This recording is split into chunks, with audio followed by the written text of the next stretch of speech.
Raider Nation, what's going on? It's Mitchell Renz, your host of the Raiders Report, and we got some breaking news. The Las Vegas Raiders have hired Joe DeCamillis to be their next special teams coordinator, which I want to be able to discuss on today's program. Also, yesterday, obviously, it was Valentine's Day, and I hope everybody had a very special Valentine's Day with their significant other. It's why I did not go live yesterday for the breaking news around the Silver and Black hiring Rob Leonard to be their next offensive coordinator. So the way that today's show is going to go, I'm going to answer some questions. We're going to roll through some super chats. You always know that a shit show can end up going down on the Raiders Report, but I plan on this. I plan on hanging out here as long as the questions are flowing. I want to talk about Joe DeCamillis. I want to talk about Rob Leonard, and I want to talk about when the Raiders could potentially hire an offensive coordinator, because that's the next step. Now, if you did not see the news that rolled in this morning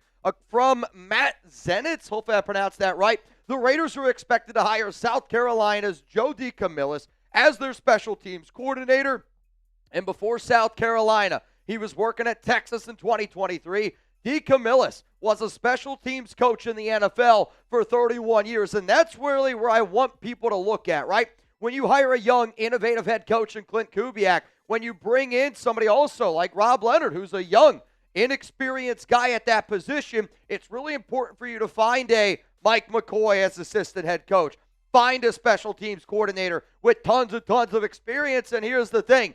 He's got tons and tons of experience. He was able to win a Super Bowl with the Denver Broncos, with Klint Kubiak's dad, Gary Kubiak, with the Broncos, when he was there from 2015-2016.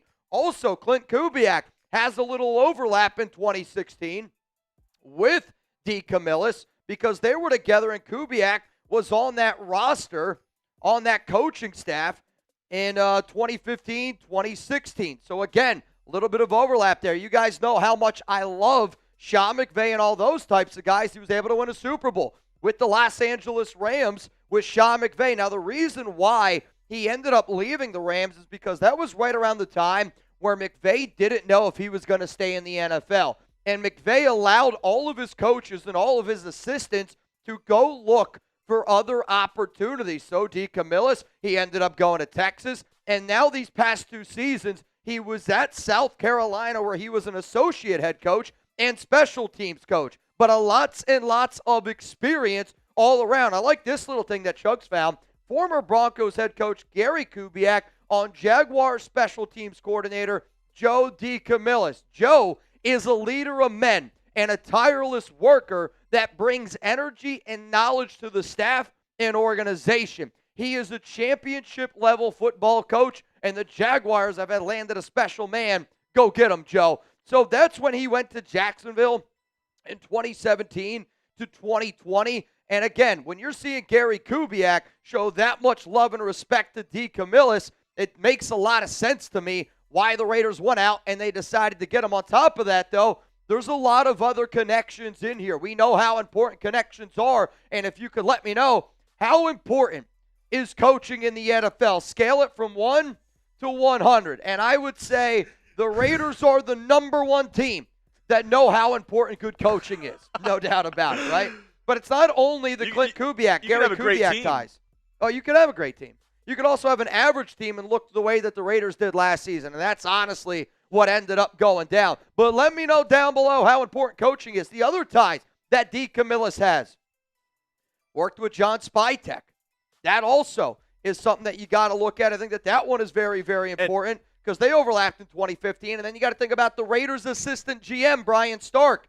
He's also got ties to Joe DeCamillis. And I'll tell you this, something that Mitch said last week, and the reason why whenever this hire came through this morning, I was like, reading it, I was like, this makes sense. Mitch said, if Klint Kubiak, head coach, you have to hire coordinators with some sort of skins-on-the-wall experience. And after they hired Rob Leonard as DC, I know a lot of people were like, oh, well, Leonard's never been a DC before. Yeah. Kubiak's never been a head coach before. Yep. Was it a right hire to hire a DC that's never been at that position? They were like, okay, we're going to go to the special teams coordinator as somebody who has been in the NFL longer than I've been alive. Yeah, literally. He's been in the NFL for over 30 years. So the fact that they made this hire and then the Mike McCoy hire is telling you, we'll take some chances here and there, but then we'll also get guys who have been doing it for a very long time. And, I think for a Raiders team that has chased the resume, that's what this team has done. Mark Davis, this organization, they have always chased the resume. They chased the resume with Gruden. They chased the resume with McDaniels. They chased the resume with Pete Carroll. Now, you brought in Rich Bisaccia, and I think for a lot of Raiders fans, we know how important having a good special teams coordinator is. I mean, it's important, right?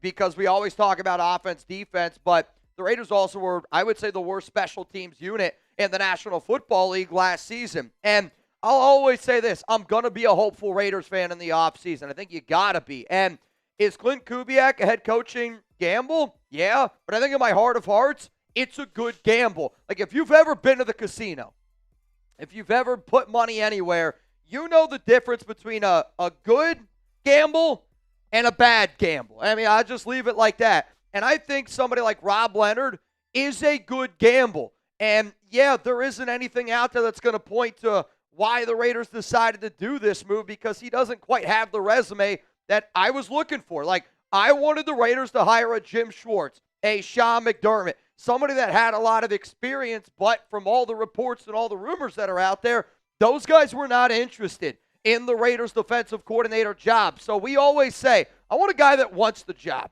And Rob Leonard wanted that job, and I think when you look at all the coaches on this staff, the guy that deserved the job the most was Rob Leonard. Like, I think I would have looked at each and every one of y'all and said, Patrick Graham or Rob Leonard.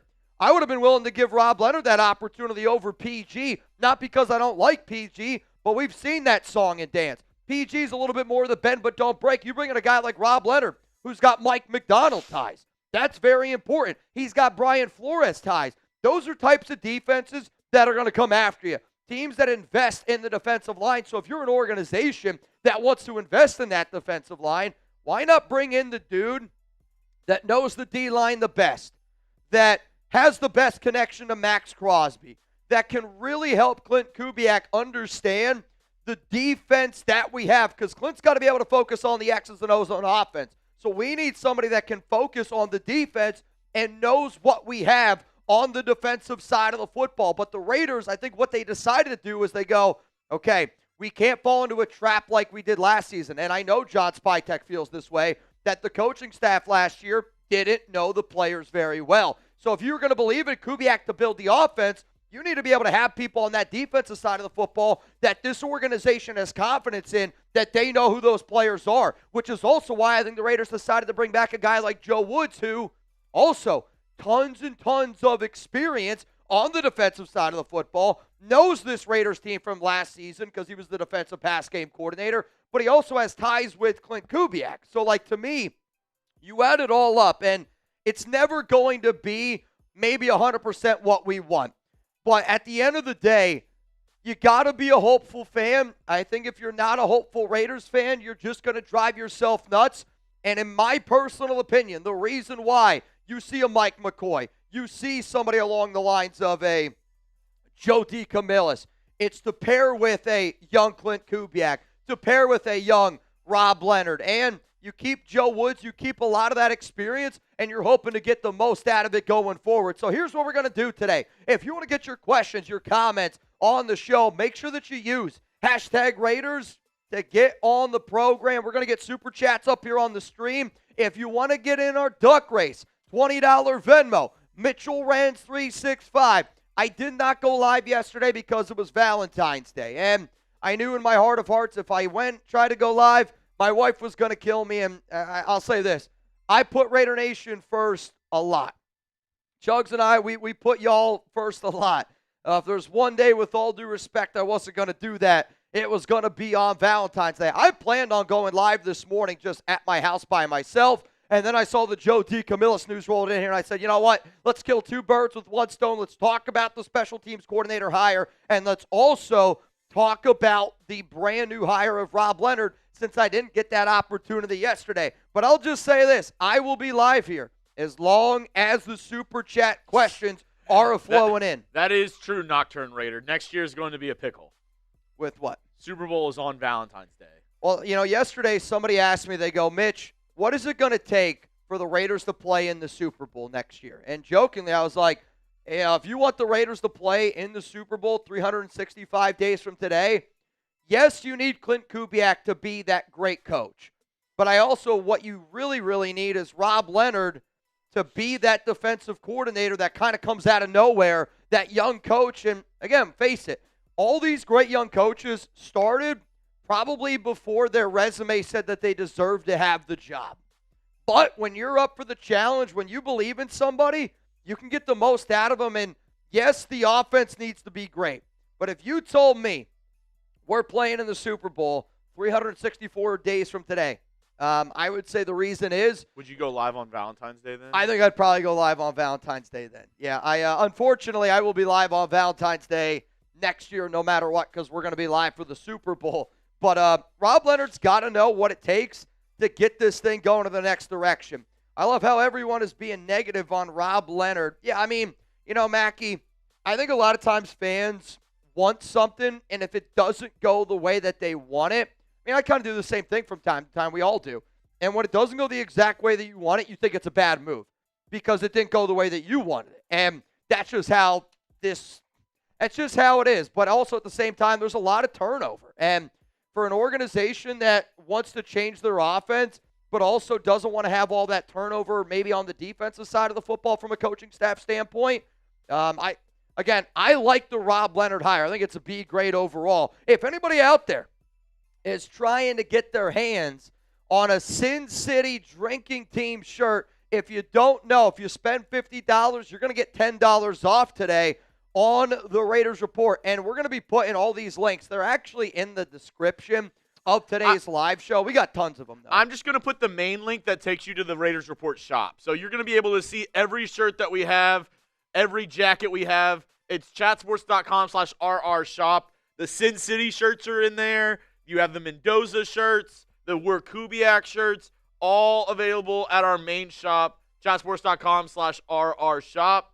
And only for the next couple days, my boss said he's giving you all the deal, $10 off when you spend $50. So that means you can get 2 shirts, a shirt and a jacket, however you want to parse it out, and you get $10 off. And if you were at the San Jose meetup, my boss said you can pair this deal with the deal that we gave you on the cards at the meetup. So we laid all those cards out, and it was additional $10. So essentially, you can get what, even $20 on top of that. Yeah, you can get $20 off. If you went to the meetup and you have that card, you can pair it with this deal too. So I don't know. Is there anybody in the chat that was there in San Jose? Yeah, let us know. Let us know down below. If you did, make sure you get that card that we gave you. Get your extra $10 off. I'm a big savings guy. I know Mitch is a massive savings guy. He's a big Uber Eats, whatever deals are available. That's what I'm doing. I'll tell you this: the biggest Jew here when it comes to saving money, it's not Chugs. I'll promise you that. It's well, actually, it might be Brett. I don't know. He might he might be the biggest one out of us all here. Brett might celebrate Hanukkah this year. Hey, who knows? Who knows? Alex D. Brasillo is going to Tennessee, which is the first fail of the offseason, sadly. Yeah, I'm not really totally surprised that Carmen Brasillo followed Brian Dable, but here's the thing. You guys know how much I love Carmen Brasillo, the old Raiders offensive line coach. As much as I like Brasillo, if we can get Jeff Stoutland, he was the old Eagles offensive line coach. Again, I don't know how likely it is, but to me, to call it a fail, if we get Jeff Stoutland, it's not a fail at all. I don't think I've ever gone live for an offensive line coach hire in my entire life, right? I promise you this, if the Raiders hired Jeff Stoutland, I would be live on this show right now. I would. But we also do not know who the Raiders are going to bring in for their offensive line coach. I actually think if they bring in a guy like Rick Dennison, somebody who's got tons and tons of overlap with Klint Kubiak, and a guy that he was just with this past season to help, win a Super Bowl with them, again, I don't think that we can call it a fail because there are better options than Carmen Brasillo. And again, when you got as many ties as Kubiak does, you know how much I love Brasillo. But I do think that Rick Dennison could be somebody that ends up following Kubiak here to the Raiders. And, we hired a DC. We hired a special teams coach. The next thing that we got to look at is obviously bringing in that offensive coordinator. But I believe that the reason why that's the last one to end up happening, it's because it's the Raiders and the Seahawks. Like, I don't know which is going to happen first. I don't know if the Raiders are going to announce that, hey, Andrew Janoko's the OC, because then I think Seattle announces their OC. But if you see the news coming out that the Seahawks have hired an offensive coordinator, get ready, because the news will end up going down shortly after that the Raiders are going to hire their offensive coordinator. But, again, I think Rick Dennison is somebody that deserves a lot of credit for being a good offensive line coach. I think Carmen Bracillo is better than Rick Dennison when you just look at them as coach versus coach. Coach versus coach, I would take Carmen Bracillo over Rick Dennison. But I guess I would ask Raider fans out there, would you take Klint Kubiak and Carmen Bracillo, who have no ties together, or would you take Klint Kubiak and Rick Dennison, somebody that has worked with him a ton, and just they won a Super Bowl together? Again, like, to me, that's a good gamble. Rick Dennison and Klint Kubiak, it's a gamble. But I also think it's a good gamble. There's bad gambles, there's good gambles. And when you're a fan of the Raiders, let's face it, man, every single hire that we bring in, every signing, every draft pick, everything that we do, not just because we're out in Las Vegas, every move that we do is a freaking gamble. You can't tell me otherwise. And some of them are going to work, some of them aren't going to work. But what you really need to make sure that when your gambles work is when you have some that you know are going to hit. I know Ashton Genty's a dog. I know Brock Bowers is a dog. I know Klint Kubiak's a hell of a head coach. But you know what? Sometimes you got to be willing to take that gamble. And when the gamble happens and it hits, dude, sparks can fly. Sparks can fly. So this is actually a really cool clip that we got from Baldy at Super Bowl Media Row, and he was talking about Jeff Stoutland, who's the #1 offensive line coach that I would love for the Raiders to bring in. Are you going to be able to play it? I think so. He didn't retire. Mm-hmm. I think he's going to coach. I bet his phone was ringing off the hook today. Anybody that could land Jeff Stoutland will make their team infinitely better for a long time. He does things that nobody else in this league does. And I don't know why they don't, and I don't have to reveal what he does, but his things he does, nobody else does. He's simply the best in the business.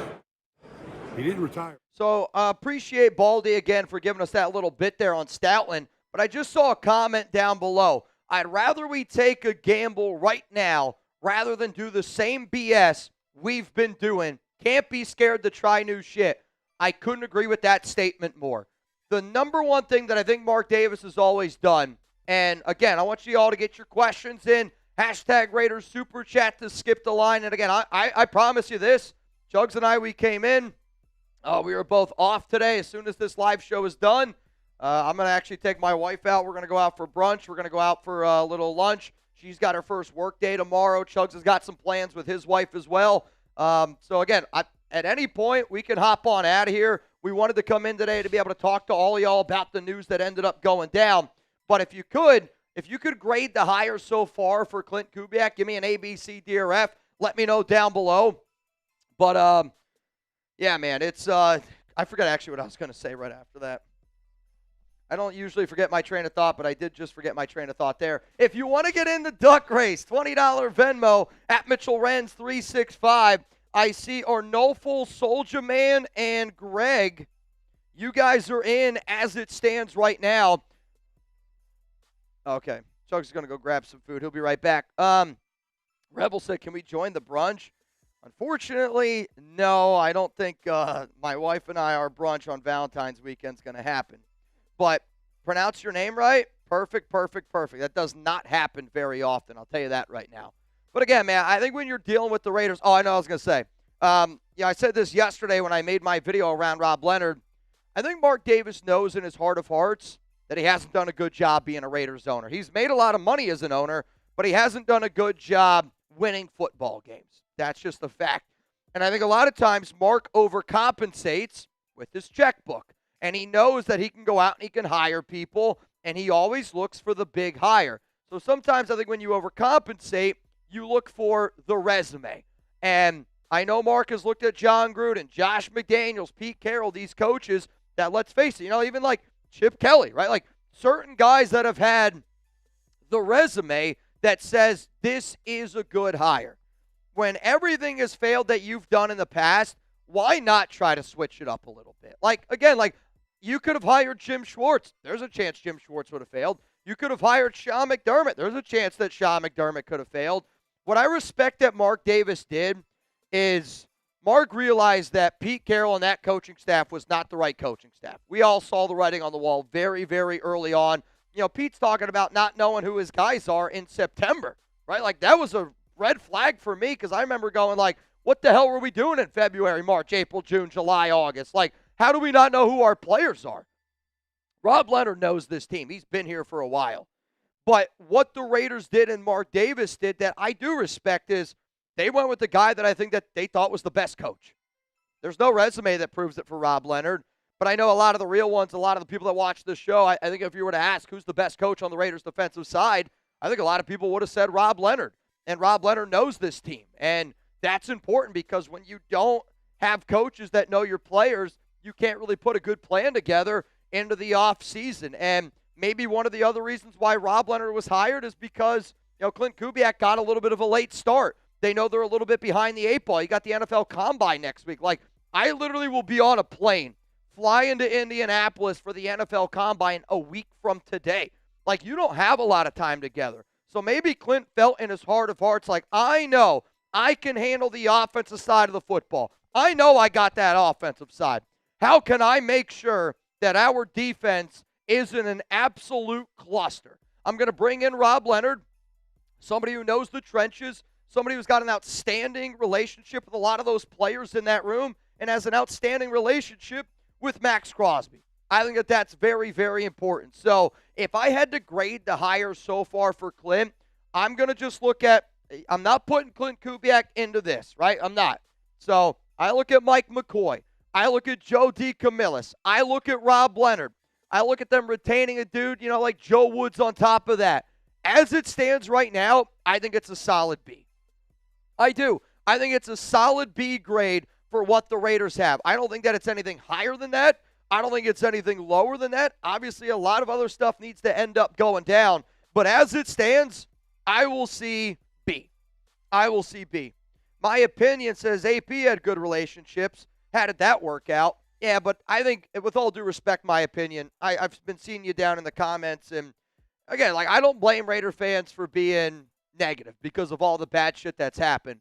But with all due respect, if you're comparing Antonio Pierce to Rob Leonard and just the level of coach that they are, I mean, with all due respect, I think that that's a bad comparison, in my opinion, because Rob Leonard is a very well-respected coach. There's a reason why Antonio Pierce doesn't have a job, right? Think about how many past head coaches get fired from their job, and then they end up finding another spot on another staff. I just think AP was the loudest in the room. And because AP was the loudest in his room, Mark Davis, again, was trying to right his wrongs. Not that Rich Bisaccia was the loudest in the room, but he was an intern that, at the time, a lot of people looked to.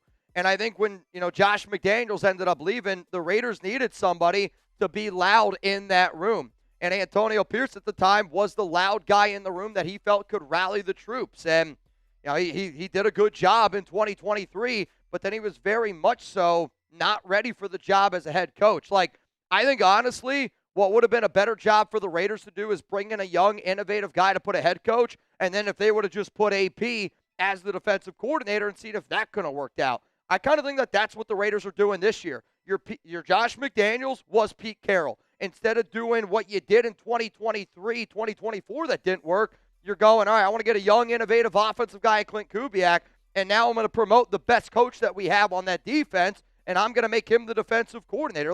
Rob Leonard, the type of coach he is and the respect he has around the NFL, compared to Antonio Pierce, I personally don't think it's all that close. What up, Jersey boy? With Rob Leonard getting the big promotion, please bring back K'Lavon Chaisson. I would love to bring back K'Lavon Chaisson. I think it would make a lot of sense for the Raiders to do that. I don't know what the price tag is going to be necessarily, but to me, if you told me would I rather bring K'Lavon Chaisson back at the same price tag as Malcolm Kuntz, I would take K'Lavon Chaisson every day of the week over Malcolm. But Malcolm is very, very, like, we talk about how close Maxx Crosby is to Rob Leonard. Malcolm Kuntz is just, if not, I would say more close to Rob Leonard than what Mad Max is. Like, I do think that there is a better chance now that Kuntz ends up coming back. I don't actually think that the Rob Leonard hire has any impact whatsoever on Maxx Crosby. If Max wants to be dealt, I think the Raiders have shown him, hey, we want you to be a part of this organization. And Rob Leonard is another like, hey, Max, this is us trying to show you a little bit more that we want you. And if you're trying to show that 1%, then you got to go out there and you got to show that 1%. But it's going to be interesting, man. It's going to be interesting. So we're going to go through some questions here. I did just see, again, if you don't know, $20 Venmo to get in our duck race this morning. Robert D., I see you getting it in. Also, Mike Van Leuven getting it in. $20 Venmo for a chance to win $50 here on the Raiders Report. One more question, and I don't see any super chats as it stands right now, so we can answer a few hashtag Raiders questions. But again, I know it's Sunday. I know that y'all don't, I don't usually go live on Sundays, but when breaking news happens, I know yesterday was Valentine's Day, so again, but at the same time, I hope that you guys get your questions in here because I do want to stay live for a little bit. But at the same time, if we don't get any questions, then we can hop on out of here. Where do you think Maxx Crosby will play this season? Do you think he's going to be on the Raiders? Or do you think he could end up going elsewhere? I mean, I would say the top 3 destinations right now for Max, I would say Raiders, Rams, Patriots. Those would be the teams. I've heard Rams connections, and what scares me a little bit about Max asking Jared Verse to join his show, the timing of that is really, really bad to me for Raiders fans out there. But I'll also say this. I'm okay with the Raiders trading Max. Like, I'm kind of over the distraction part of it. If Max wants to go elsewhere, like, again, like, to me, you hired Rob Leonard. If Max chooses or if the Raiders trade Max, it's because Max wants to be dealt.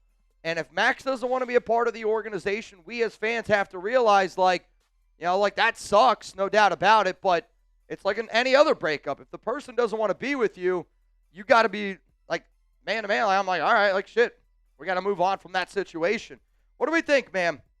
My opinion says not even a 1% chance. What, that Max is dealt?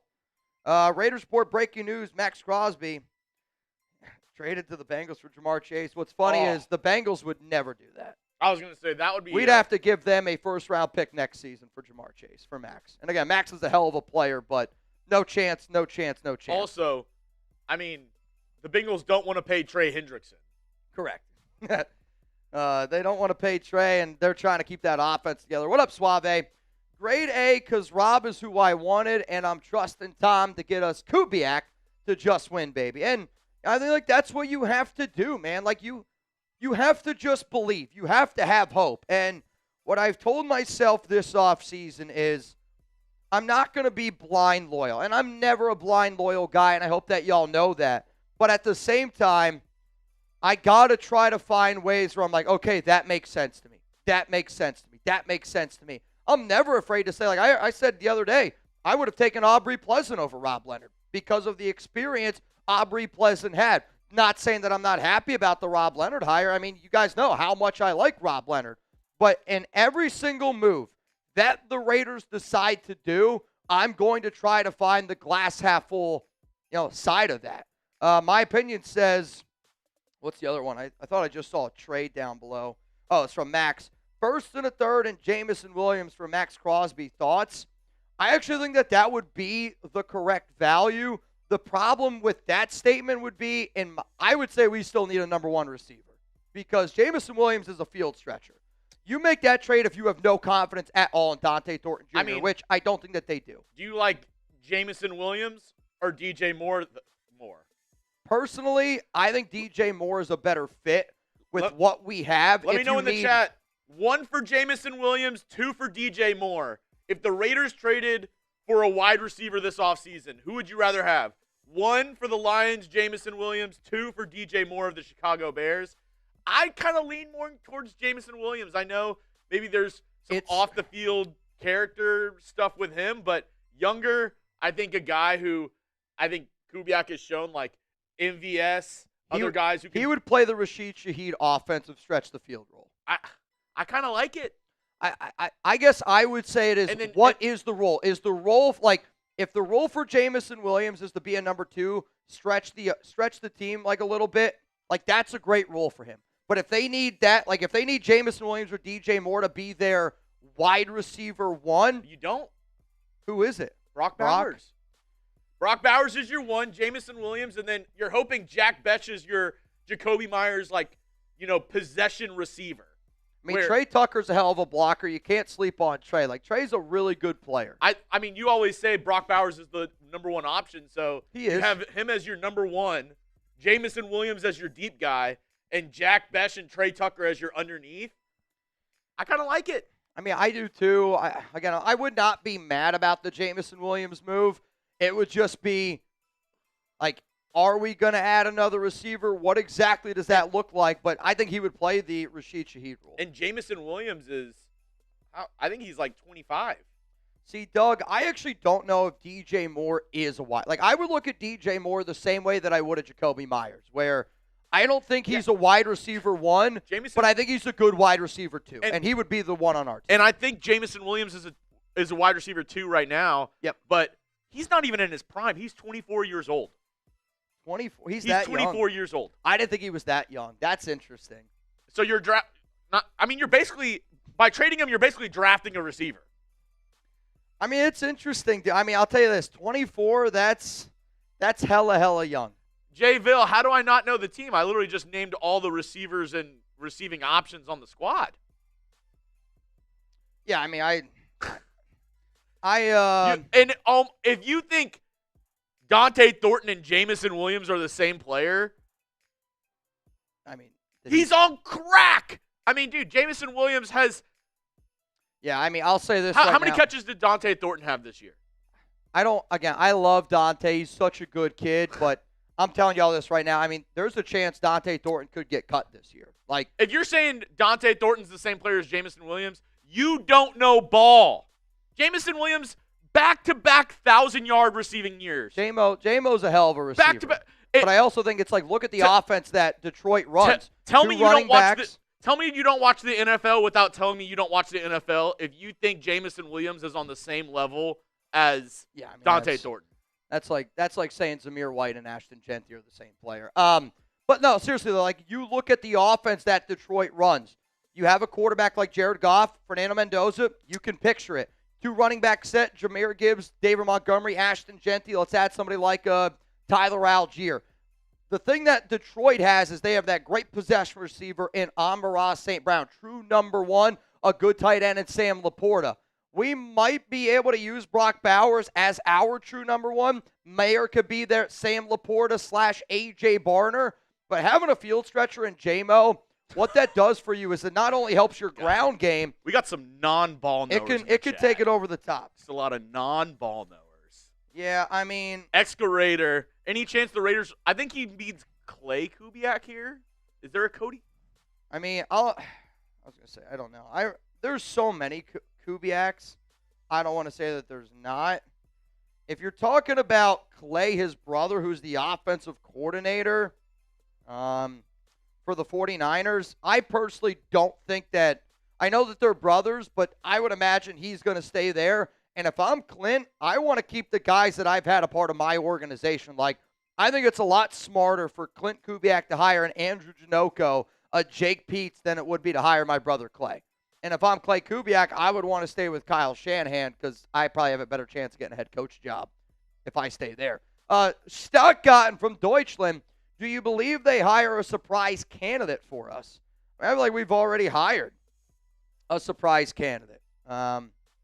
I feel like we've already hired a few surprise candidates. So we'll see, man. I mean, like Joe DeCamillis, I didn't know too much about him. Well, when you look at his resume, you can absolutely see why they went that route. And, you know, again, like we as fans know who Rob Leonard is, but I also think that was a little bit of a surprise around the NFL. And I agree with Anthony down there below. Every hire that we do, it's a surprise hire. It's a surprise hire. Let's go to Raider Nation for life. Hope you and Chugs had a great Valentine's Day. Thanks for going live. Which elite lineman would make sense to pay a lot of money in free agency? So I actually did a video yesterday. It dropped. It was my perfect free agent targets for Klint Kubiak. The top two people that I would say I would spend money on, Tyler Linderbaum, and I've had people send me some stuff that Sanjeet, and Sanjeet's not a big fan of Linderbaum. I am. I think Linderbaum and JPJ would be a really good interior for this team. I think Linderbaum's tough enough. I think he's a great run blocker. I think he's athletic enough to be able to fit in a Kubiak system. Also, on top of that, I think Braden Smith is an interesting right tackle. David Edwards, offensive guard. It's got to be an interesting name to throw out there. Joel Bitonio, Kevin Zeitler, they're old guys, but offensive linemen, you can get them on a one-year deal. You could sign a Kevin Zeitler on a one-year deal because you want, Caleb Rogers to get an extra year, DJ Glaze to get an extra year, Charles Grant to get an extra year. You can go in a multitude of different ways. There's plenty of good offensive linemen in this free agency class that would make us better.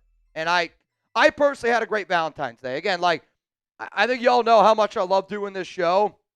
I think you guys know how much I rock with the nation, but yesterday was just one of those days where I looked at my wife and, we had all these things planned on Valentine's Day. She's amazing. Danny, they always are I get what the job is, but there's just got to be certain days where, you got to put the wife first, and I'm happy that people are so understanding about it because, again, man, and I know you guys say no worries, we understand, but I'm also a competitive dude. I'm a competitive dude. I want to be live. I want to be number one. I want the Raiders report to continue to grow, and I also feel like I make promises out there. When I tell somebody, hey, when breaking news happens, I'm going to go live. Just like anyone. I don't like to break my promises, and I kind of broke my promise yesterday, and sometimes, you got to do what you got to do, and I know that y'all understand what we're doing here. Let's go to Matthew Moss. Mitch, thanks for all you do for the nation. Also, shout out to Chugs. We keep Mad Max jacked up for the direction we are headed in. Got my Weird Kubiak shirt. Hell yeah, brother. You got it. And, I hope that Max is happy about the Rob Leonard hire because based on people that I talk to, and I've reached out to Max, and, Max, I just think right now is not going to talk to anybody outside of his very, very close circle, and that's okay, right? Not going to get upset about it. But also at the exact same time, I think Max wants to win. Are the Raiders going to be able to prove to him that we can win right away? I don't know. Number two was Max wanted familiarity. He didn't want all the turnover over and over and over again. So I do wonder if one of the reasons why the Raiders decided to go with Rob Leonard, it's all right, Max, you have to admit, man, we made a massive upgrade at head coach. We made a massive upgrade of the guy calling the X's and O's. Nobody can deny that. Yes, we had to move on from another head coach, and that does not sit well with you. And yes, we're moving on from a defensive coordinator that's been there with you. But if you want familiarity, here's the best way that we think that we can do it. We're going to promote your guy, Rob Leonard, to defensive coordinator. Is that going to be enough to keep him? I got no idea. I actually don't think it has any impact on Max whatsoever. But at the end of the day, I think Klint Kubiak made it clear he wants Max to be a part of this organization. And I just think it's one of those minor moves that also prove to Max that, hey, man, we want you a part of this thing. And I know you were upset of us benching you, but you also needed extra surgery. You got the cleanup, and that surgery is to help you prolong your career because we want you to be the Maxx Crosby that we all love for a longer extended period of time. Now, if you guys do not know, we do have our Kubiak shirts, and if you want to get your hands on them, chatsports.com/Kubiak is how you're going to be able to do it. Philip Boger, I see you down in the duck race, $20 Venmo to win $60 here on the show. Somebody said, Mitch, do a boot to get me awake. Bro, I'll tell you this. The only boot I'm doing this morning is a coffee boot. If we got 3 bangs, I would go make a fresh pot of coffee, and I would throw down a coffee boot. I've only done that once. I might shit my pants afterwards, but I ain't going to do it. Drinking boots right now, probably not going to happen. I actually wanted to get a workout in today. I wanted to go for a jog. I've worked out a few times, pretty banged up. I can't go for a run banged up. That's totally different, but totally Totally different. I don't know who Chugs is coming after in the comments. Again, y'all, I want y'all to know that we're a big old happy family here. And anybody coming after Chugs, like, I would not have been able to go live today if Jeremy did not come in on his off day. So, I mean, we're always going to be able to have disagreements. It's one of the things that I love about this show. I mean, shit, man, friends, family, you always have disagreements, but be respectful. He's sitting at home watching us, so. True. At the end of the day, I would never sit down and watch him, so that's all you need to know. And that's all you need to know. I would never sit down and watch Jay DeVille, so. I don't even know who Jay? Exactly. All right, Jay, we're just I need No, he can be in here. He's obviously a massive fan. He wants to watch me and you, so that's all good. Get your popcorn, Jay, and watch us, because Joseph, you can watch the professionals. I'm happy with the hire. Rob Leonard, JDM. What am I missing here? Next is OC offensive line. JDM. What am I missing here? Joe Woods? Is it Joe Woods? Maybe he's talking about the special teams coordinator. Joey DeCamillis? Probably. Okay. Joey DeCamillis, is that where we're going with JDM? I don't know. But Suave, shout out to you, man. How about this? If you're rocking with Chugs and I on this Sunday, spam me down below. We're going to give you guys some shout-outs here on. He's saying Joe DeCamillis. Today's show. All right, I got you. I didn't know where we were going. I'm like, the first thing I thought was Josh McDaniels. Like, I'm not going to lie to you. That's the very, very first thing that I saw. Shout out to Rustin Long for being here in the building. Martin, William, what up, man? Mark Prosser, it's been a minute. Wolverine, JD Raider 1, Rudy 90 here in the building. What up, Big Raz? Always here. Aristocat Raider, Marvin, Jack Kenna. Jack, it's good to see you, dude. Alex the Great, Raider Rich in the building. We got Steve Tao. What's up, my man? Celtic Raider. Which, I mean, Celtic Raider, if there's any shirt you should ever get, I think it has to be this one. What, the Sin City one? True. With the name Celtic Raider, I feel like this is a requirement. It does go well. It's the only shirt that I will never be able to wear, though, up here on this stream because of the green screen. But again, maybe I could. I'd be a floating head and floating arms. It'd be a hell of a time. On a Raiders random Friday happy hour in May, this shirt would go hard when we're banged up. Not a doubt in my mind. Even though, as you mentioned, the way we do things here, Mitch has got to do an at-home to wear this shirt. Wait, hey, I can do it. Shout out to Jacob Harvey rocking his Mendoza shirt. Hey, I didn't even notice that. Congrats to Rob Leonard. Let's effing go. You know, Jacob, I think people, whether you maybe agree with the Rob Leonard hire or you disagree with the Rob Leonard hire, I would like to think that every single Raiders fan is happy for Rob Leonard. Like, when I saw this news go down, I knew that there was going to be some people that liked it. I knew there was going to be some people that didn't like it. I was happy for the Raiders. I was happy for Raider Nation because I did feel like most people were going to like that hire. But man, oh man, I was really happy for Rob. And I've never had the opportunity to meet Rob Leonard, but through the years of me doing this show, you get to meet certain players, you get to meet certain agents, you get to meet certain people in organizations, and the way that people always talked about Rob Leonard was like, hey man, he's an outstanding human being, and he's a really good coach. And I do think the way that Rob goes about his business is very similar to the way that Klint Kubiak goes about his, where he's a great family man. He's a leader of men. That he's just a really great X's and O's coach, and you just know that he's going to demand respect. The moment he walks in, he's going to have respect from every single player on that defensive staff. From every player inside of that locker room, I promise you this, they are going to respect what Rob Leonard has to say. No doubt about it in my mind. And people can point out, I had a member of Mount Raidermore, Venthrak, the other day, was like, Mitch, why are we excited about Rob Leonard? Our defensive line has struggled. And you're not wrong. Our defensive line has struggled. But I don't always think it's as simple as saying, defensive line coach, our defensive line hasn't been great. That means the defensive line coach is bad.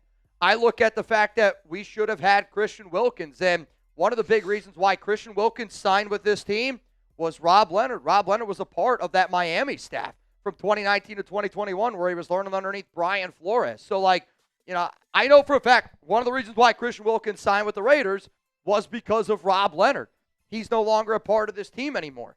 And then you look at some of the development of a K'Lavon Chasen. That's good development. Some people will point at the fact that Tyree Wilson has been a bust, but sometimes guys are just busts. And, again, it's no disrespect to Tyree. They haven't used him properly. When you have a player that needs development like Tyree does and you have all that turnover, that's also really difficult. I will also say there is, and I do wonder how much of a voice he's had in the defensive room the past couple of years, because I do know he's the head D-line coach.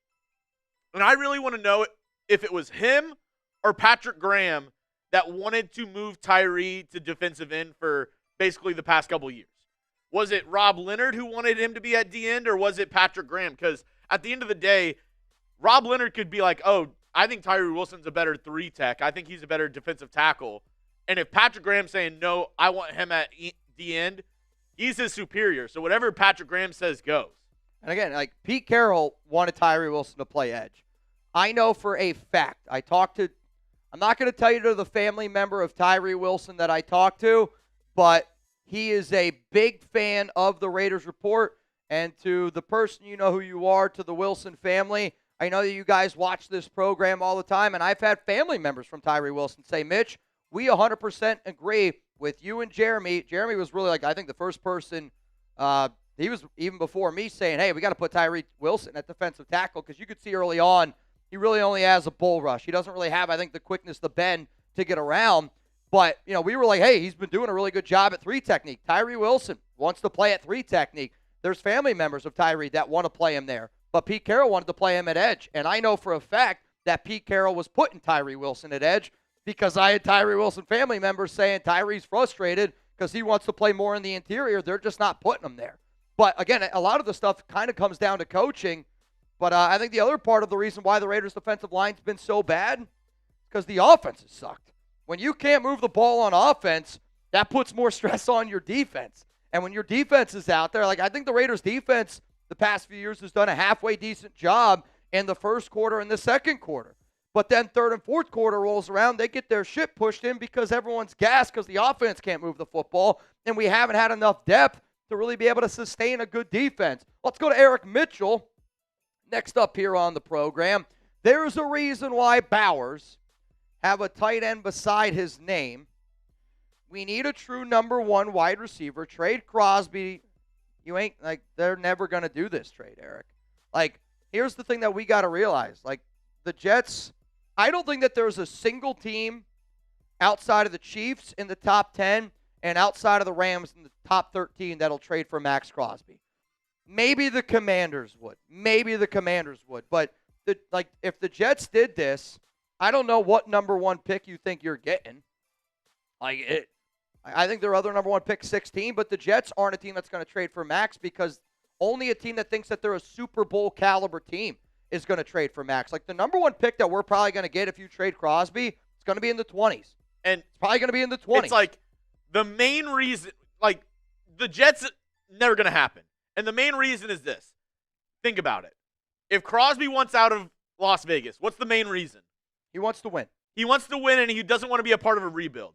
So he's going to want to go to maybe one of the only teams in the NFL that is further behind in their rebuild than the Las Vegas Raiders. Yeah, I promise you, he won't go to the New York Jets.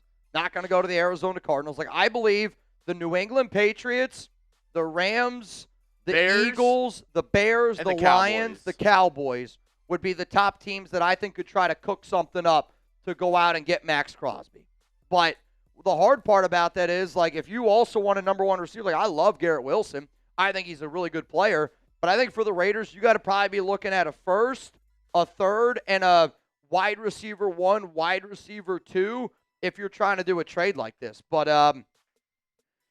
to me, man, I want the Raiders to find a way to keep Maxx. I do. But at the same time, if a team offers you 2 first-round picks and a receiver of Garrett Wilson's caliber, you all know how much I love Maxx. But I think at certain points you got to go, there's a reason why there's all this chatter. And Max can say that he wants to focus on football, and that's totally fine. He can say that. But I also think deep down, Max could silence these rumors a lot better than what he's doing. Like, I want to tip my cap to Tim Brown.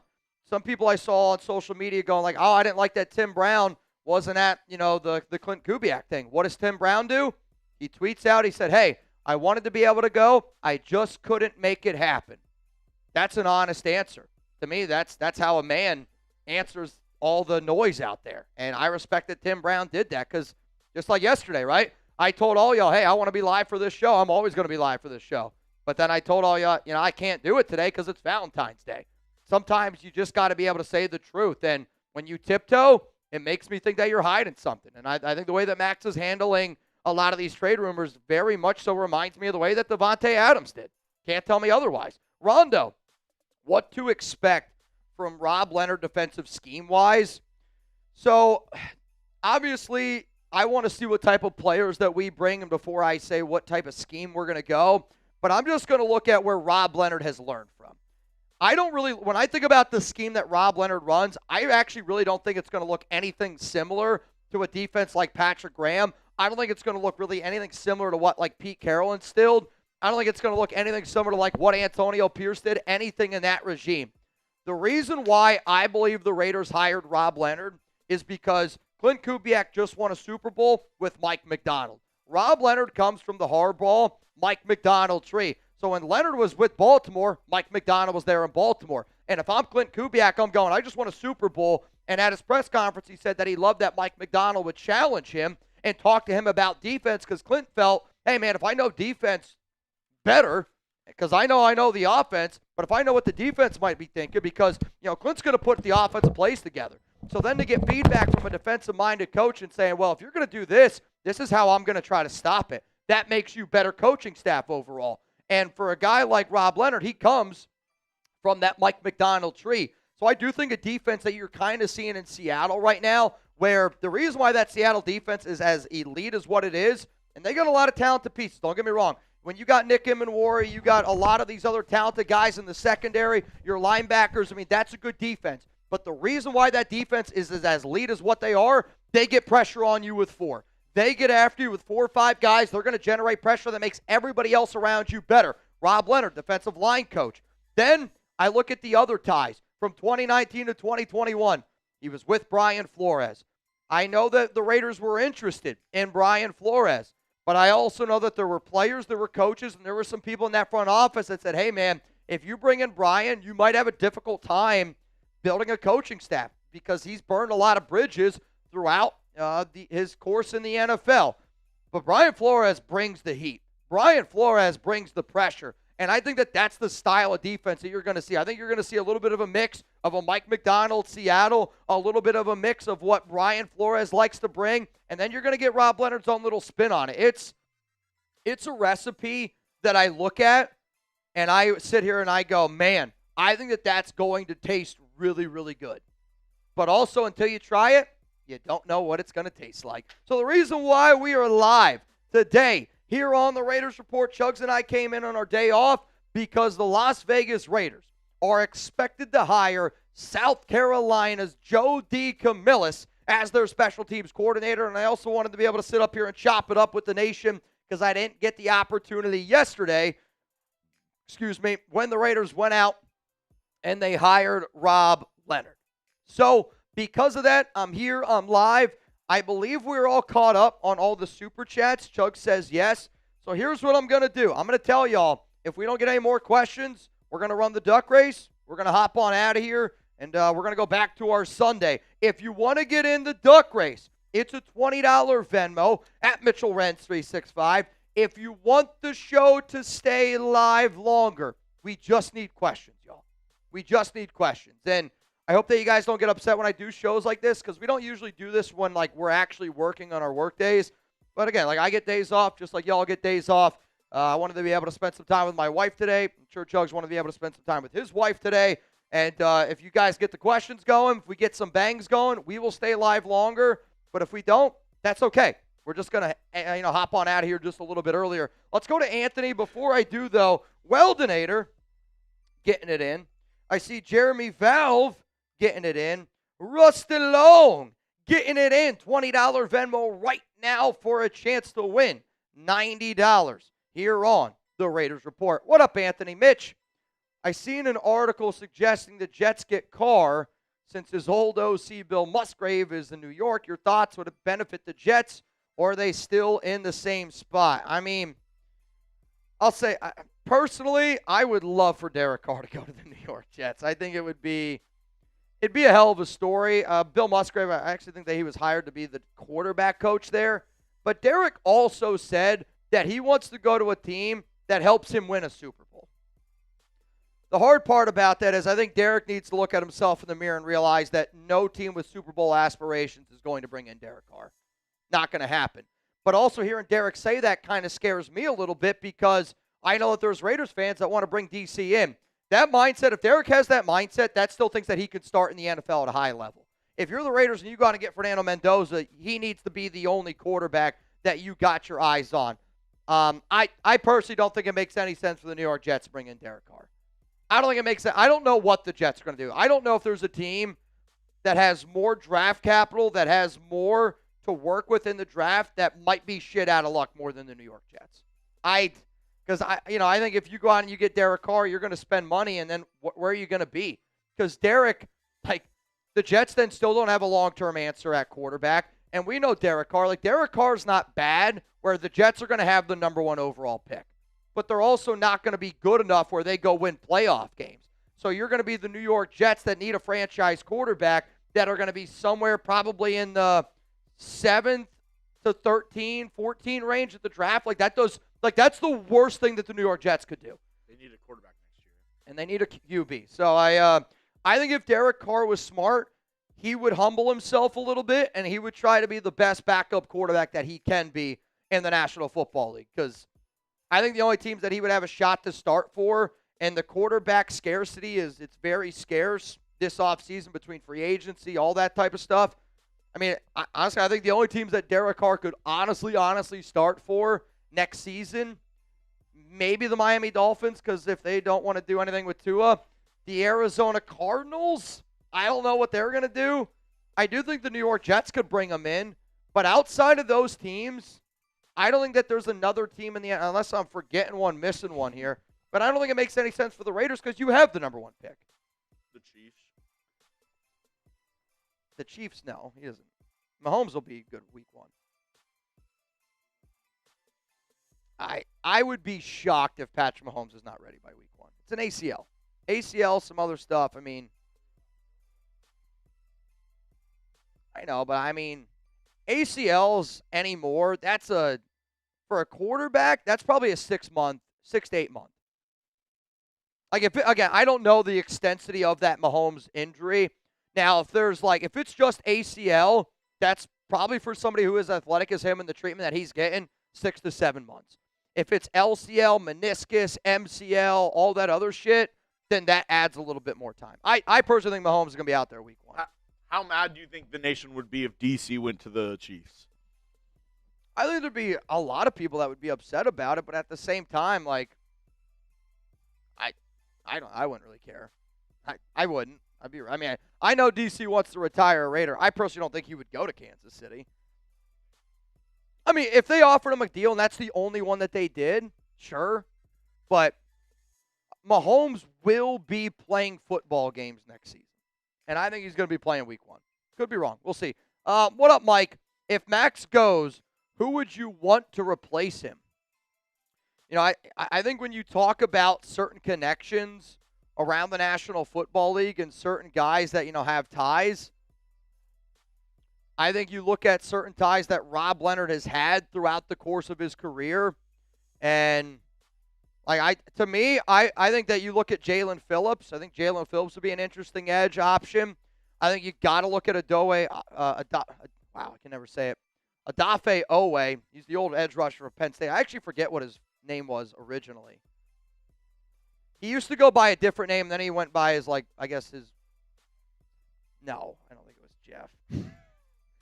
Odafe Owe would be another edge rusher that you would look at. But then also, you would get those picks and you could use them in the draft. and you could go out and find a defensive tackle. You go out and find another edge rusher that you would get, and you build young. If the Raiders are going to really try to rebuild, like, my heart tells me that I want the Raiders to keep Maxx. My head tells me it makes sense for the Raiders to trade Maxx Crosby. Nova, I want Mike Evans, to be honest. # Raiders. I think Mike Evans would be an interesting option for Fernando Mendoza, but I do think that Mike Evans, for the first time in his career, showed that Father Time's caught him a little bit. And I know Evans has got a lot of ties to John Spytek from their time at Tampa Bay, but to me, you're going to pay Mike Evans, $14, $15 million per year. If I'm going to pay a wide receiver that much money in free agency, I want that receiver to be able to help my young quarterback in Mendoza grow and develop over the next few years. That's why, I would much rather the Raiders invest in Alec Pierce. Alec Pierce is 26 years old. He can grow and he can develop with the Raiders. Where Mike Evans is very, very old and kind of on his last step or two. Jacob Harvey, best defensive lineman in free agency. Odafe Owe, if you're looking for an edge. If you want to go defensive tackle, I think it's John Franklin Myers. I do think one of the best bang for your buck free agents will be K'Lavon Chaisson. Look at the year that he just had for this past year in New England. Look at the year that he's going to get paid. I bet you K'Lavon Chaisson is $12 million a year. Somebody might pay him more, because the one fear will be, if K'Lavon gets paid, does he go back to his early ways where he got lazy? Because he's been on back-to-back prove-it deals in New England and the Raiders, and back-to-back those seasons he went out there and showed out. But I would rather have K'Lavon Chaisson than Malcolm Coots, and I don't even think it's all that close. Butters, D-line coach, who would hire, or would you hire Rob Marinelli? Oh, man.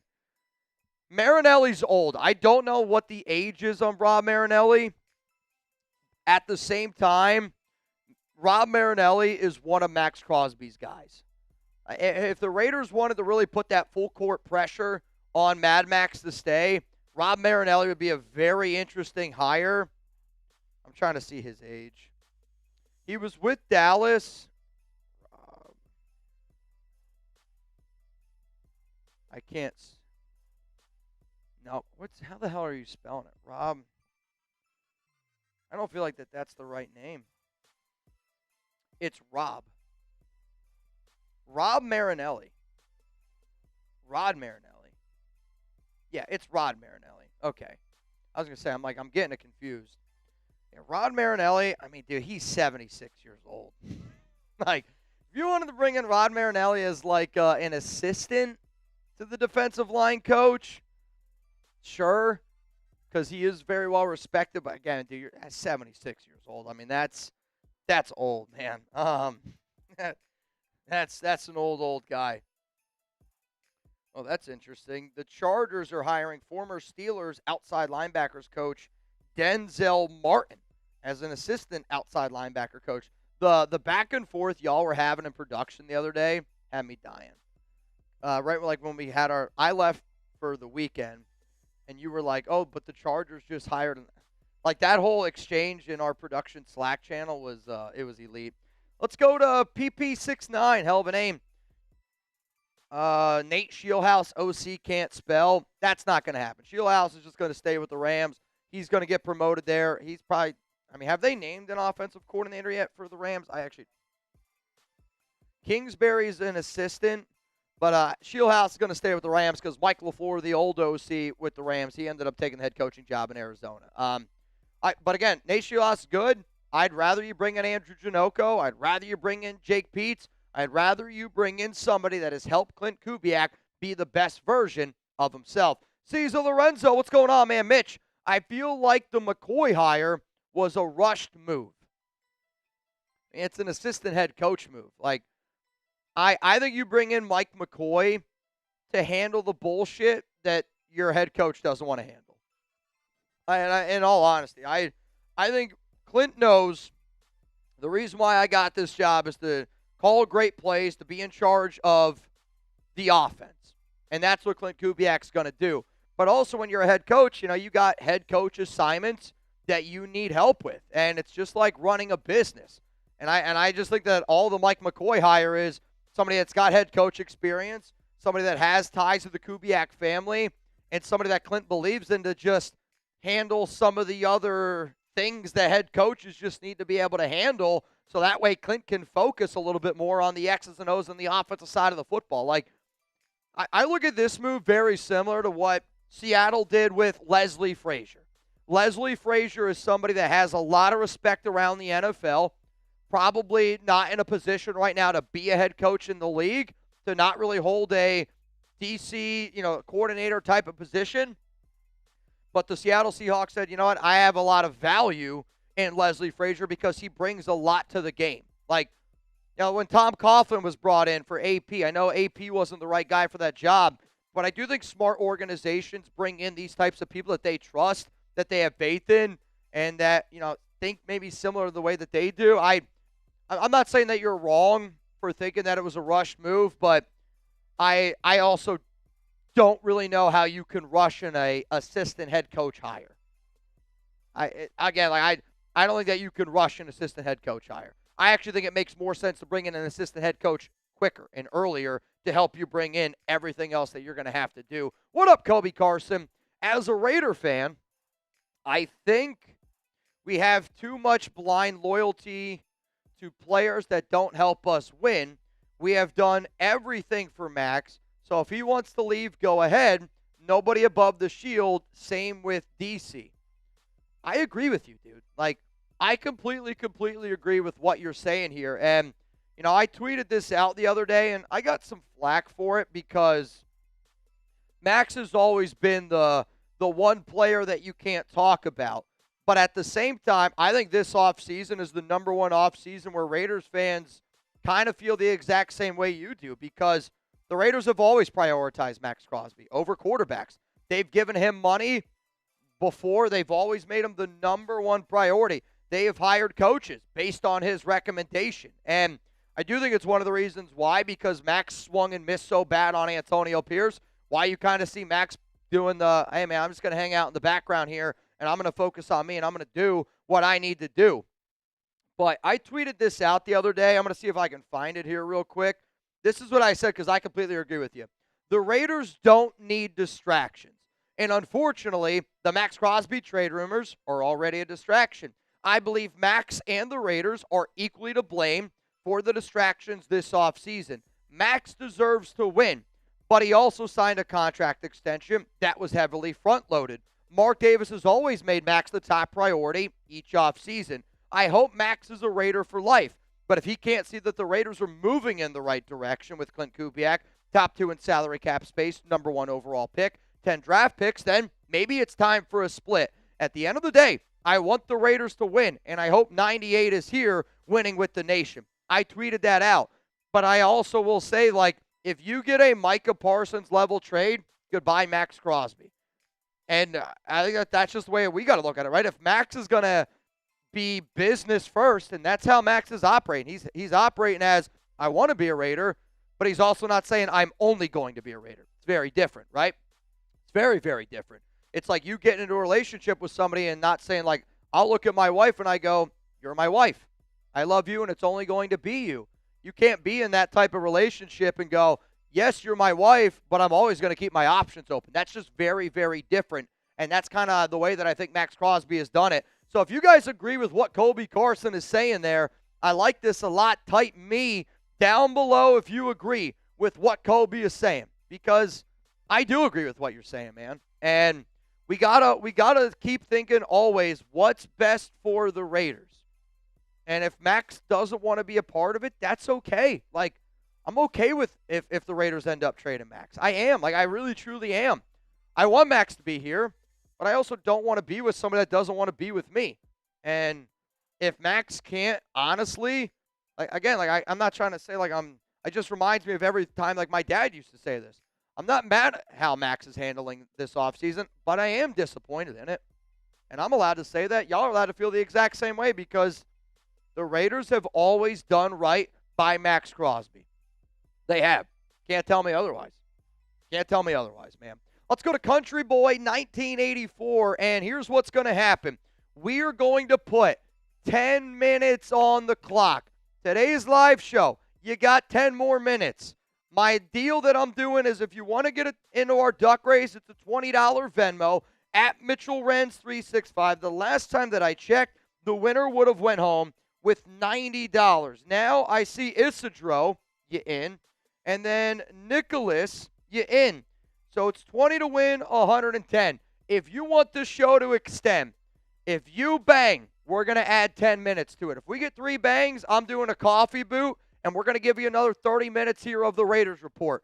But this show will end in 10 minutes and 50 seconds, so get your questions in. Do I want the Raiders to trade for A.J. Brown? Absolutely not. If you're going to bring in a number 1 receiver, you need an unselfish number 1 receiver that's always going to do best for the Raiders. And for A.J. Brown, they won a Super Bowl. He got paid a gigantic contract, and he was already unhappy the following year. A.J. Brown wants stats. A.J. Brown wants to be involved, and I don't disagree with any receiver that wants to feel like he's being involved in the offense. But at the same time, the system that Kubiak runs, it's a very I need unselfish guys. It is. I need unselfish guys. And I'm sorry, A.J. Brown has proven to me that he's too selfish of a player. He's a phenomenal player. Like, if the Eagles are trying to get rid of him, we get A.J. Brown for like a 5th-round pick, sure, let's run it. We ain't going to get A.J. Brown for a 5th. We're going to have to give up, I don't know if we'd have to give up a 1, but I think you'd have to give up a 2. Because there will be some teams out there, like the Kansas City Chiefs, I wouldn't be shocked if they gave up a 1st-round pick for him. Maybe not this year's first, but next year's first, because A.J. Brown goes, I can go get another ring and I'll be used in that system. A.J. Brown don't want to come play for the Raiders either. Andre Rader, what should be the long-term plans with Tyree Wilson? You're going to decline his 5th-year option, and his 5th-year option is going to be up for grabs. I believe it's May 1st. They have to make the decision on the 5th-year option. I might need to double-check that. Hang on. 5th-year option. Yep, May 1st, 2026 is the 5th-year option for anybody drafted in round 1 in 2023. He ain't going to get his 5th-year option. The Raiders are going to decline it, which means this is going to be the final year for Tyree Wilson with the Raiders. He's going to be a free agent in the year 2027. So to me, I would look at Wilson, and if I'm Rob Leonard, somebody that you've worked with, I talk to Klint Kubiak, and I go, Tyree, where do you want to play? We're going to put you where we think makes the most sense, but where does Tyree Wilson want to play? Tyree Wilson wants to be a 3 technique, wants to play more defensive tackle. I would tell Tyree you're going to have to add a little bit of body weight. You're going to have to get a little bit stronger because at this point in your career, I don't think you've shown enough of the get-off and the quickness where if you want to play DT, you're going to have to add a little bit of weight. I need you to get thickened up a little bit so I can put you there on the interior. And if you have a good year, then sure, we'll talk about contract extensions. But if you don't have a good year, then you're going to hit the open market. And if I'm Tyree Wilson, I want to make sure that I have a really good year this year because I would want to come back and play with Rob Leonard because the Raiders will pay him more than what he will get on the open market. I promise you that.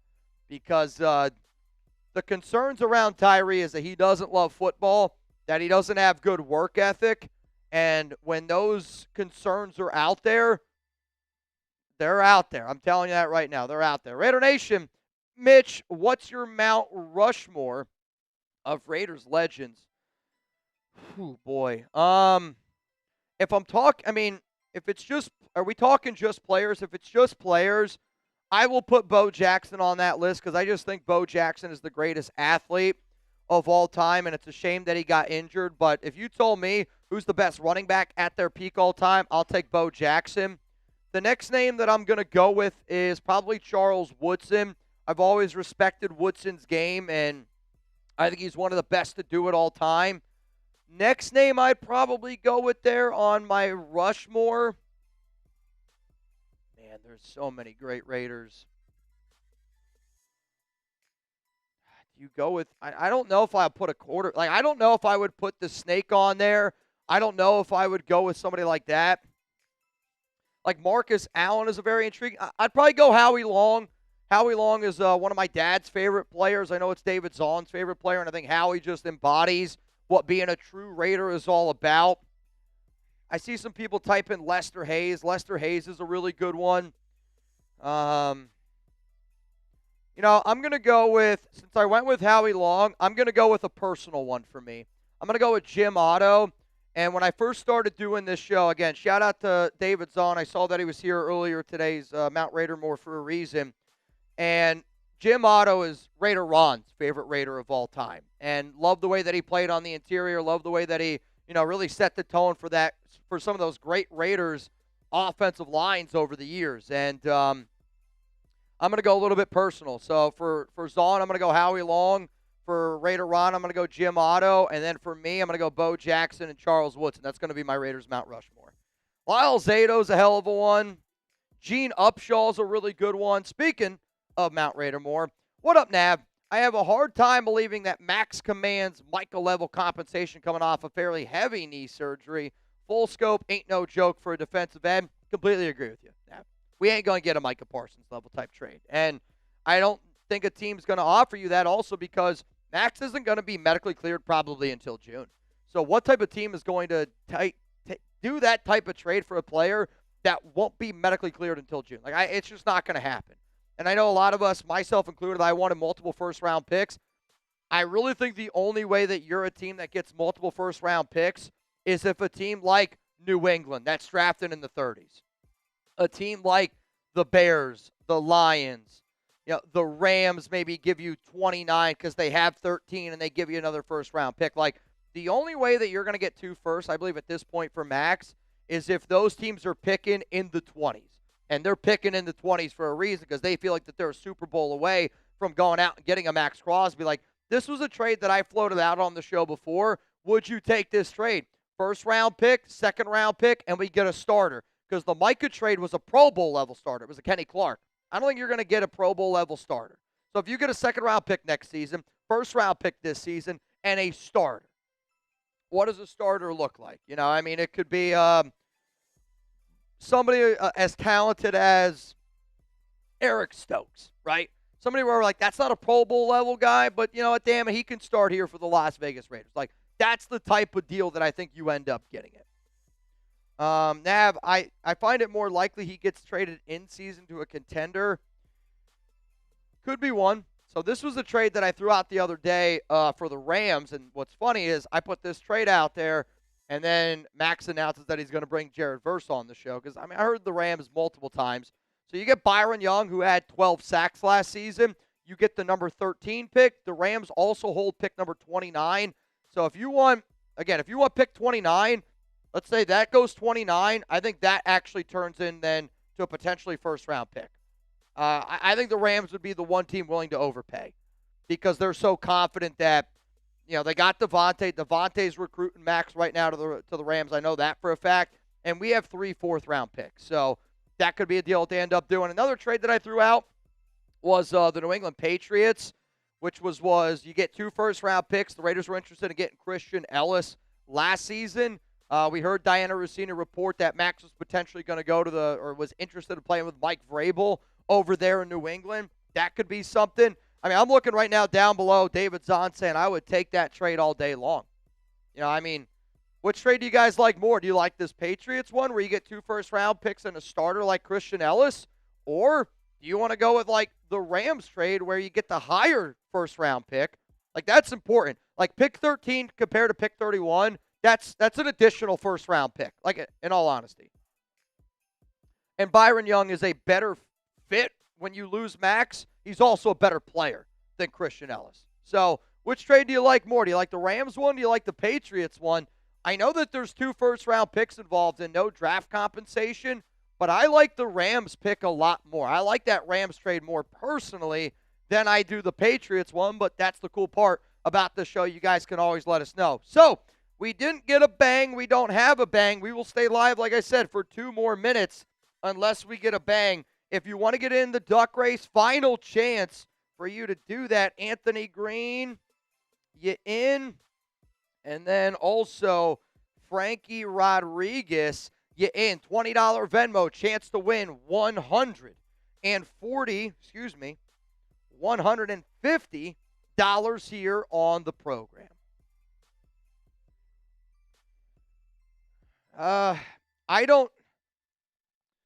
Well, I actually have no idea when it comes to Max. Like, if I'm the Raiders, I want to trade Maxx Crosby before the draft because I want to be able to get players in.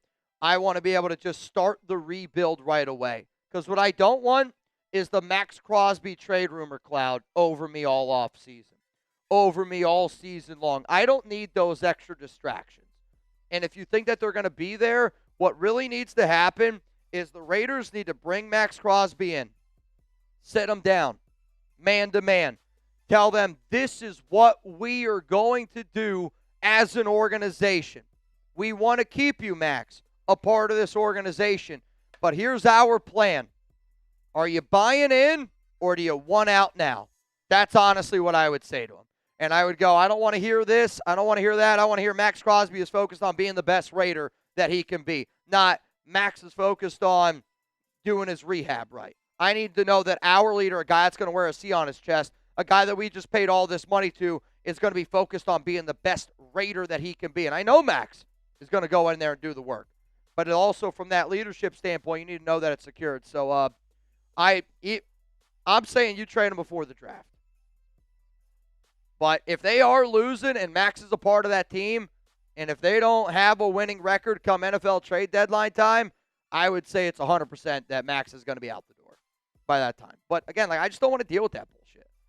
I would rather just wipe my hands clean and focus on the Klint Kubiak Raiders moving in the right direction instead of trying to make a 29-year-old defensive end happy, even if his name is Maxx Crosby. Los Oakland, look, Max getting up in age. I'll trade him, get some fresh young talent, and send him to the Rams for that 13th pick. So the trade that my Rams guy sent me was pick 13 straight up for Max. That's what he thought the value was. I mean, if you told me that was the only way we're going to get a pick in the top 15, I think it's interesting because I'll say this. If we had pick number 13, if you're the Raiders, you could trade pick 13. Trade it back. You're going to get a lot then. Like you would get a lot more picks then for that. Or you just take the best player available at 13. I don't think that's the worst option. Anston says 13 and Byron Young. Maybe. Right? Like if you're the Rams and you're doing that trade. So, well, the reason why Jackson, so our Rams guy, his name is Jackson, he goes, I think Byron Young's the number one player that they would trade. Because he's going to want a new contract, and they're going to pay Puka. So, it's kind of also the last-ditch effort to, can we bring back Matthew Stafford? Can you convince Stafford, let's try it again with 1 year? Devontae's been chirping in Max's ear all off season. Byron Young could want a brand-new deal. But at the same time, that's the other part that the Raiders got to realize. I don't want the Raiders to trade for Byron Young and then give him a brand-new contract. But you'd probably have to do that. Because, he was drafted, was it 2022?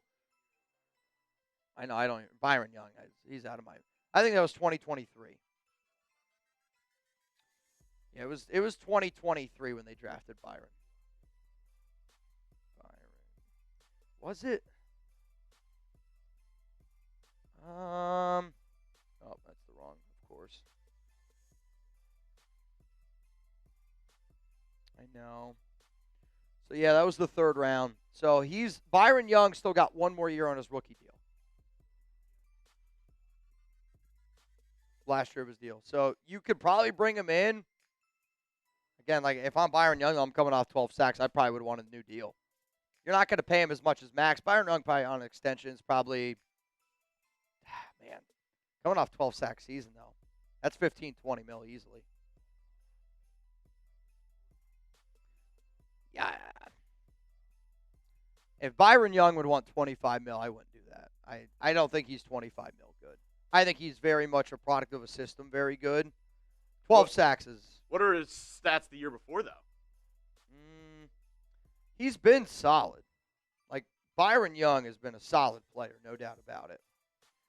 He was 7.5 in 2024, 8 in 2023, 12. Yeah, I'll tell you, you're right. That guy's getting 25 mil. In today's day and age, in the NFL, that guy's getting 25 mil. Oh, yeah. And, I mean, he also hasn't gotten really paid because he was a third-round pick. Yep. So, I mean, yeah. 8 sacks, 7.5, 12. He's been over 7 sacks for 3 straight years. That's 25 mil. I mean, at least if Micah Parsons is making 40, he's next up. I don't think he's going to get a Will Anderson where he's challenging for that, but he actually might even be in the 30 mil. I don't see him getting 30. As the next up guy, like how he's 27, he's going to want to get paid. This is like his one chance of a contract to get paid. You can't pay Byron Young $30 million a year. That, like for the Raiders, you're saving 30 mil by trading Maxx. But you're getting a younger guy. You're getting a younger guy, but at the same time, you can't pay Byron Young $30 million a year. Like that just can't be a part of it. Then I feel like you'd be trading for a guy that then you're only going to get a year. Because I don't think he accepts anything lower than that.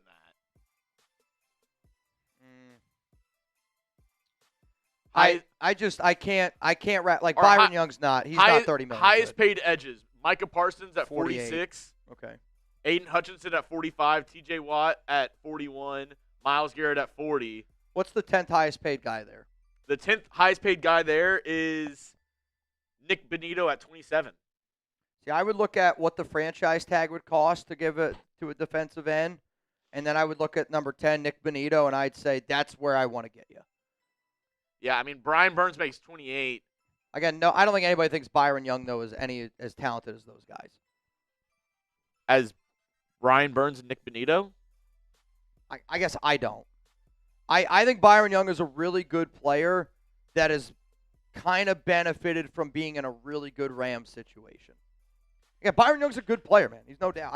I can't visualize paying him $30 million. I can't do it. Yeah, I mean. But like the numbers say that he should be up there. I mean, he's coming off outstanding seasons. Like this year he had, this past year is. I mean, the numbers prove he should be a top 10 guy. Yeah, I mean, the numbers prove it. Brian Burns got 16.5 sacks this year, but the last 2 years 8 sacks. Yeah. It's going to be interesting. I think we got one more super chat to hit, and then we are almost ready to go on this duck rape. Steve Towle, you in? 20 to win, 160. Can we pick the defensive end from the Canes at 13? No. Well, which one? You ain't going to get Reuben Bain at 13. If you want Messidor, he probably would be available to y'all at 13, but at the same time, that's somebody that I would hope that the Raiders can get like closer in the back end of round 1, pick 36. I don't think he's going to make it to you at pick 36, just based off of the early drafts that we're looking at, scouting evaluations. But if you're talking about Reuben Bain, no chance. Reuben Bain, I think, is a top 5 pick. Arvell Reese, Reuben Bain will be either one of those guys will be the top defensive end off the board. No doubt about it. All right, y'all.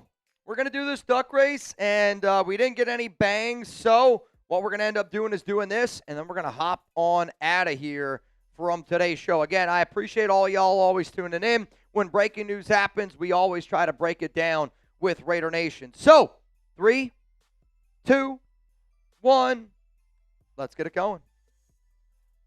Winner's going to go home with $160. If you want to extend the show, you know the deal for the show to be extended here.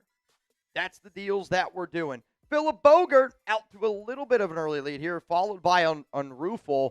Again, y'all, we decided to go live for the Raiders hiring Joe DeCamillis. Oh, I feel like I just pronounced that name wrong. I think it's Camilla. Yeah, Jesus. What's funny is when I woke up this morning, I was like, I wonder what exactly the Raiders are going to do today. Joe DeCamillis, hired to be the special teams coach coordinator. Got a lot of ties to Kubiak. I also wanted to talk about Rob Leonard a little bit since he was hired here for the Silver and Black yesterday. Appreciate, again, all y'all for tuning in on today's program. We got 5, 4. Who's going to win it? It's really close, and it's going to be Robert D. All right, Robert. Robert D. Liberto going home with $160 on the program today. Robert D. in there, like swimwear. Rob, congrats, man. Congrats to you. It's a big dub. It's a big dub. Third person in the duck race today. What's up? All right, fellas, ladies, if you're watching, if you don't know where you can get your hands on some Raiders Report gear, chatsports.com/RR shop literally has all of our Raiders Report gear. If you've seen me talk about Kubiak, the Sin City shirts, Mendoza, any of them, you go to chatsports.com/RR shop, and I promise you're going to be able to find everything there. Who are my top candidates for offensive coordinator from Chase? Jake Peets, but I think it's Andrew Janocko, and that's kind of what I'm thinking about. And I think that the reason why there's a holdup on that one a little bit is because they're waiting for Seattle. They're waiting for a few other things to end up going down. The way that I'm going to do everything else is if the Raiders end up hiring an OC today.